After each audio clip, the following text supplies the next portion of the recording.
લક્ષ્ય ન્યૂઝ, એક નજર, એક લક્ષ્ય. સુરેન્દ્રનગર જિલ્લામાં પ્રોહિબિશન જુગારની બંદી સંપૂર્ણપણે નેસ્તનાબૂદ કરવા અલગ અલગ ટીમો બનાવી સુરેન્દ્રનગર જિલ્લામાં ખાસ પેટ્રોલિંગ હાથ ધરી અમુક ઇસમો ચોરી છુપીથી ગેરકાયદેસર વિદેશી દારૂનો જથ્થો સંતાડી વેચાણ કરતા હોય, જેથી તે અંગે ચોક્કસ બાતમી હકીકત મેળવી પરિણામલક્ષી કામગીરી કરવા જિલ્લા પોલીસ વડા દ્વારા કામગીરી કરવામાં આવી રહી છે.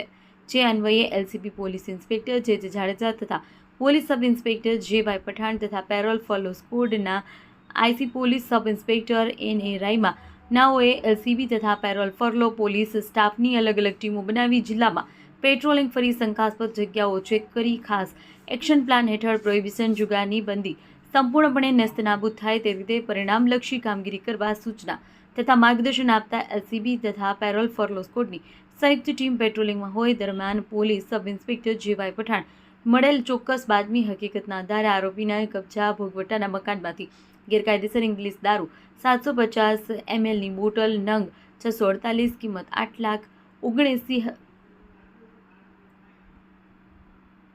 કિંમત ₹8,97,600 તથા બિયર ટીન નંગ 1,104 કિંમત 2,42,880 મળી કિંમત ₹11,40,480 પ્રોહિબિશન મુદ્દામાલ પકડી પાડી આરોપી વિરુદ્ધ થાનગઢ પોલીસ સ્ટેશન ખાતે પ્રોહિબિશન ધારા મુજબનો ગુનો રજીસ્ટર કરવામાં આવેલ છે. દેવમ ત્રિવેદી, સુરેન્દ્રનગર.